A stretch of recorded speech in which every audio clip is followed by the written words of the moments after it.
Hello everyone, this is Riccardo Massini and this is a most beautiful sacrifice. My Hermann Luttmann and Fred Manzo and all the other guys of their stuff. And this is, for me, I have to say, probably the war game about Gettysburg. Why so? Was it so? Well. Okay, there are many games about Gettysburg. No doubt about this. But this title really surprised me for how it manages to capture details and elements and aspects of the Battle of Gettysburg that many other war games, even more complex war games, cannot capture, cannot represent, do not manage to represent. And it does so, it accomplishes this with very intuitive and simple mechanics. The complexity here is only that there are many mechanics here at work, but it is a very clockwork thing. They work really well together, and in each of these mechanics is incredibly simple, incredibly intuitive, incredibly accessible. This is not a light war game in by any means, okay, no doubt about this, but this is also not an overly complex game. This is a war game that can be played, of course, not as your first war game in your life, but if you have an expert friend at war game and you have some experience, you know what a Zoc is, what the next encounter is, you can almost immediately get to this war game. You can almost immediately play this war game. Well, why? Okay, first let's go in order. First thing, which details this game represent that other war games about Gettysburg and other war games in general sometimes, I won't say they fail to represent, but they represent in a more abstract way. This war game is about friction. It's about control, command and control, and essentially the lack of control of command and control during a battle, during a civil war battle, during a pre 20th century battle, and many battles of 20th century, 20th, 21st centuries also do not have so much command and control. But here is absolutely evident, thanks to this and thanks to other details, thanks to the cards and other details in the tables and the small rules here and there. And there is this element that we always mention, that is friction. Von Clausewitz, friction, the unpredictability, the black swan, everything like that, all the elements that are not in control, that cannot be controlled, all those elements that I like to call non-linear, so they are not tied to the quantity of men, to their training, to the equipment, to these kinetic factors, but it is the imponderable, the rational elements of warfare. They are all there in those cards, in the tables, in all the other small rules. For example, you will learn how an order coming from the commander-in-chief gets to the corps commander, then to the division commander, then to the brigade commander, then to the regiment commander, and how this order possibly will never get there, will never follow this chain. Sometimes the chain will be interrupted because, well, the corps commander maybe cannot activate all the divisions, or the division commander can only activate one brigade, or maybe the division commander can only give one type of order. He doesn't manage to say to, okay, first brigade attack, the second brigade defend, the third brigade maneuver, but he manages also only to give an attack order to all the brigades, even those brigades that they don't need. But okay, he rolled on the table and he can give only one type of order. So good commanders will be flexible, will be able to activate more units and in a more flexible way, with more flexible orders. Bad commanders, well, it will be a lot if they can activate someone at all, as I learned from my own experience in the scenarios that I played, and especially the first day scenario where I was kicking in the butt of my Confederate soldiers. Get that hill. It's just a bunch of cavalrymen. You can steamroll them, and they will not move up until the last turn when they moved and took the position. But this is what happened historically, and this game portrays that in a very elegant way. Why? Because now we come to mechanics, and mechanics-wise, this game is genial. Why? Because you have some elements, some aspects, some key aspects of the rules, the activation. I won't go in detail. There are a lot of great tutorials, so you can read the rule book. How the common deck is formed, the events, the activation, and blah blah blah, and how fire combat is managed, the collision tests, and so on and so on. But these are, I'd say, 20-30% of the rules, which is to say 4 to 5 pages of rules. When you have out of a rule book that has 30 pages or so of rules, when you have in your mind those 4 or 5 pages of key rules, everything else is applied only when it comes up. You don't even need to read that. Why? It is also because it is all on the cards. It's all on the rule book, but it's very easy. And you say, okay, what happens when there is a friction of war? Oh, and a special event? Wow, what is that? Oh, I rolled a double on the combat table, and I have a special event to resolve. A special event. What is a close combat? And so on, and so on, and so on. And you learn them naturally, intuitively, through the many, through the many scenarios. There are 13 scenarios. There are single points of the battle, just like this is the first learning scenario. Oh, this is only a very minimal part of the game. Okay, absolutely, possibly 2 or 3% of the game. A normal game is full of counters, and it is incredibly manageable. And you will see, I will put in some pictures that took at piano during my play, and you will see that. And even that is the first day of the battle, so there are not many counters. But you don't have to be afraid if there are a lot of counters, because it is incredibly manageable, even when there are a lot of counters. There are scenarios like these, very short, very limited scenarios that take one of the 2 maps. Scenarios take both maps, so they are very gradual. And even some scenarios you can play it with the short version, middle version, long version. Incredibly flexible. Okay, and those scenarios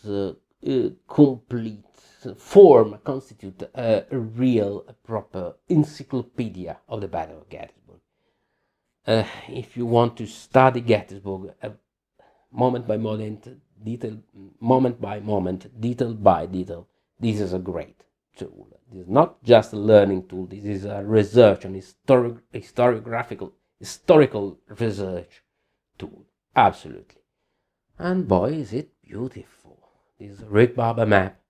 This map, and there is another map. Oh, this is just a small portion of the map, huh? I want to, you see, well, this is just one half of the maps. Just one of the 2 maps. There is another map. This is incredible. This is essentially an art picture I want to print. I also just to let you know, I bought this. This is the Papa version, but also bought the print and play version that contains all the material I need. Whoops, here it is. I need to play it also on Vassal. There is a very good module. Really, I'm tempted to join the 2 files of the map together and print them and put them on the wall on a big frame, because this is a work of art of the late Rick Barber, and I'm very happy that the box also contains a tribute to Rick Barber. So great content, great historical representation, great mechanics, absolutely incredibly accessible, intuitive, great components. So yes, for me this is already a classic game.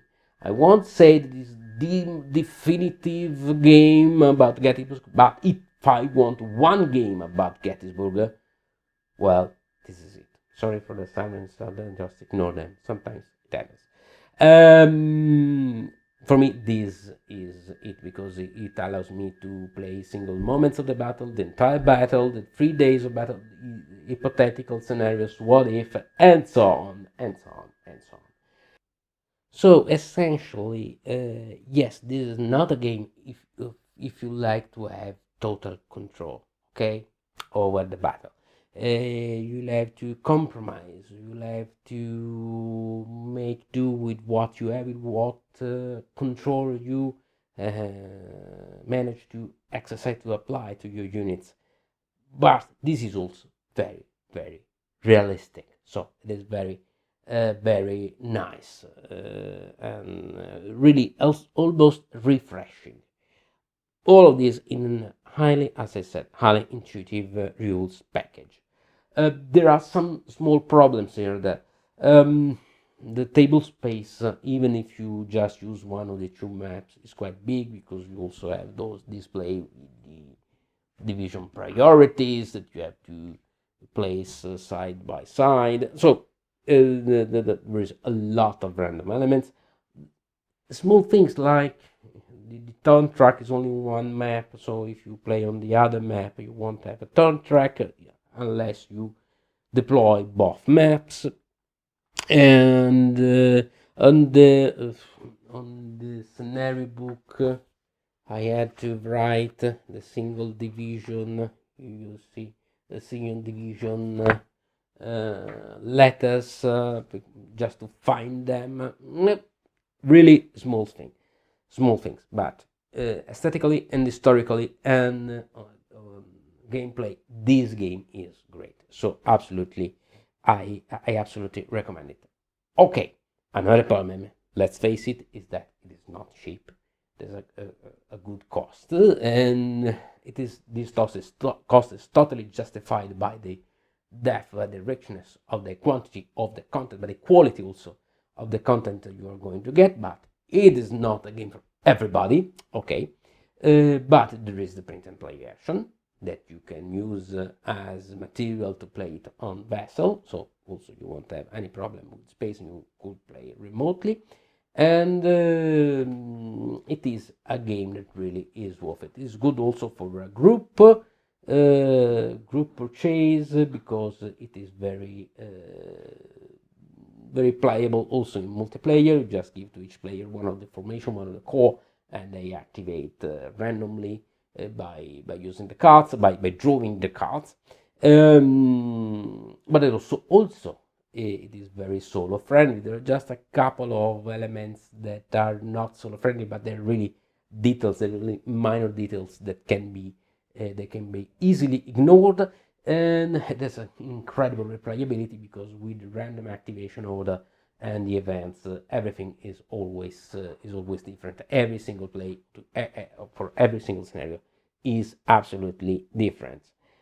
So once again, just to put it short, great game, a classic, and for me, absolutely something to have on your collection. I realize that you must be dedicated to buy the dedicated American Civil War enthusiast to purchase these, considering the cost and also the table space and so on. But it is, for me, it is very, very worth it. Last thing, this game comes from the Blind Sword series. 80% of the rules are just the same. So if you play these, you have access also to the Blind Sword series, and vice versa. There is also a simplified version of the rules, the Shadow Union series with the smaller engagements.